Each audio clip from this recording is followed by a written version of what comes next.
আসসালামু আলাইকুম বন্ধুরা, কেমন আছেন সবাই? আজকে আমি আপনাদের সাথে শেয়ার করব পুঁই শাক দিয়ে কিভাবে ভর্তা তৈরি করে।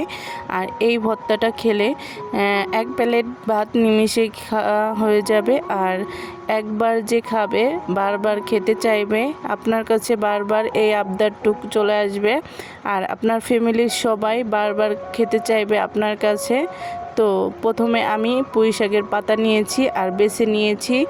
আর দেখেন সুন্দর সুন্দর ফ্রেশ ফ্রেশ পাতাগুলো আমি নিয়েছি। দেখেন এখন কিন্তু ধুয়ে পরিষ্কার করে সুন্দর করে কেটে কেটে নিচ্ছি। তো এটাকে কিন্তু সাইজ মতো কেটে নিচ্ছি, দেখতেই পারছেন বন্ধুরা। তো আমি কিন্তু অল্প অল্প কিছু কিছু নিয়ে ছুরির সাহায্যে সুন্দর করে কেটে কেটে নিচ্ছি। আর এভাবে কেটে নিলে সুন্দর করে মুঠে যাবে, এই কারণে আমি এরকমভাবে কেটে নিচ্ছি। তো বন্ধুরা, এই রেসিপিটা যদি একবার হলে বানিয়ে খাও বাসায়, তাহলে কিন্তু অনেকটা মজাদার হবে। আর সবাই কিন্তু চেটে পেটে এক প্লেট ভাত খেয়ে ফেলবে। বন্ধুরা দেখতেই পারছো, এভাবে করে পুঁই শাকের পাতাগুলো আমি সুন্দর করে কেটে নিচ্ছি। আর দেখতেই পারছো যেগুলো আসলো সেগুলো একবারে সবগুলো কেটে নিচ্ছি। আর কত সুন্দর করে কেটে নিলাম আমি, দেখতেই পারছো বন্ধুরা। এখন কিন্তু এটাকে উঠিয়ে নিব। দেখো বন্ধুরা, এখানে আলু নিয়েছি, আলু ছুলে নিয়েছি। এখন কিন্তু ছুরির সাহায্যে সুন্দর করে কেটে নিব। আর আলু আমি 3-4টা নিয়েছি ছোট ছোট। তো আলু দিলে আরও মজাদার বেশি বাড়ে, এই কারণে আমি সুন্দর করে আলুটা কুচি কুচি করে কেটে নিচ্ছি, দেখতেই পারছো বন্ধুরা। তো তোমরা কিন্তু এরকমভাবে কেটে নিবা। আর বেশিও ছোট করবা না, বড় করবা না, তাহলে কিন্তু আলুগুলো সিদ্ধ হবে না, এই কারণে। তো আমি কিন্তু সুন্দর করে কেটে নিচ্ছি। তো দেখো বন্ধুরা, এই তো সবগুলো আলু কেটে নিয়েছি, দেখতেই পারছো। এখন কিন্তু এটাকে আমি রেখে দিব। আর এখানে 2টা রসুন নিয়েছি, আর রসুনগুলো ভালো করে ছুলে নিয়েছি, দেখতেই পারছো। এখানে পেঁয়াজ কুচি করে নিয়েছি, বেশি না 4 ফালা দিয়ে নিয়েছি পেঁয়াজ। আর এখানে 4-5টা মরিচ নিয়েছি, শুকনা মরিচ, দেখতেই পারছো। এখন একটা খোলা দিয়ে নিলাম। তো দেখো বন্ধুরা, তো খোলায় শুকনা মরিচ দিয়ে নিলাম, সুন্দর করে ভেজে নিতে হবে। বন্ধুরা দেখতেই পারছো আমি যেভাবে বানাইতেছি, তোমরাও ট্রাই করবে অবশ্যই। তো আমি প্রথমে মরিচটা ভেজে নিব যাতে এটা মুচমুচে থাকে। আর এখন কিন্তু রসুন আর পেঁয়াজগুলো এখানে দিয়ে নিয়েছি, দেখতেই পারছো। এখন কিন্তু সুন্দর করে এটাকে ভেজে নিব, দেখতেই পারছো বন্ধুরা, সুন্দর করে ভেজে নিচ্ছি। আর আমার পেঁয়াজটা ভাজা হয়ে গেছে, এখন কিন্তু উঠিয়ে নিব, দেখতে পারছো। একটা জালির সাহায্যে উঠিয়ে নিচ্ছি, এভাবে করে উঠিয়ে নিতে হবে। আর আমি কিন্তু লাল লাল করে পেঁয়াজগুলো ভেজে নিয়েছি, অনেকটা সুন্দর ব্রাউন কালার করে। দেখো কত সুন্দর কালার করে আমি ভেজে নিয়েছি। আর রসুনগুলো কিন্তু সুন্দর করে সিদ্ধ হয়ে গিয়েছে। আর এখানে কিন্তু আলুগুলো একইভাবে ভেজে নিয়েছি। এখন কিন্তু এটাকে উঠিয়ে নিব, দেখতেই পারছো বন্ধুরা। এই তো এভাবে করে উঠিয়ে নিচ্ছি। আর আমার ভিডিওটা সম্পূর্ণ দেখে নেবে, আমি অনেক কষ্ট করে ভিডিও বানাই, সবাই কিন্তু সম্পূর্ণ ভিডিও দেখবে বন্ধুরা। তো বন্ধুরা, আজকের ভিডিওটা কেমন লাগবে একটু কমেন্টে জানাবে বন্ধুরা।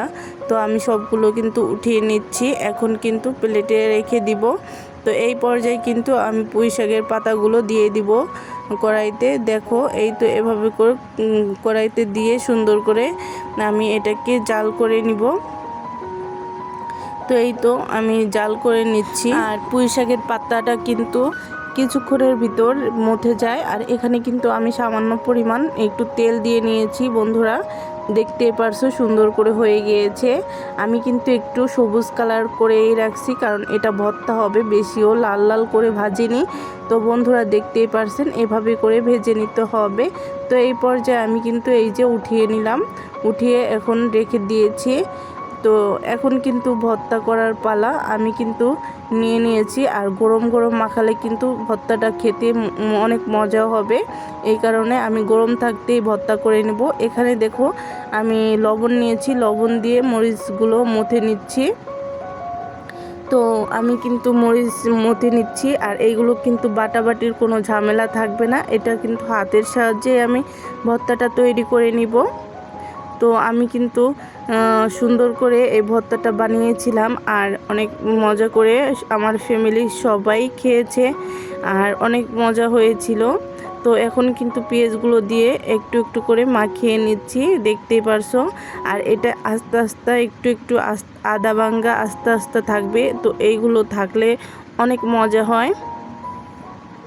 তো দেখতেই পারছো বন্ধুরা, এভাবে করে ভর্তা তৈরি করলে সবাই কিন্তু অনেক মজা করে খাবে আর দেখতেও অনেক লোভনীয়, খেতেও কিন্তু এক প্লেট ভাত নিমিষের মধ্যে খাওয়া যায়। তো এই তো আমি কিন্তু আলুগুলো চেটকিয়ে নিচ্ছি সুন্দর করে।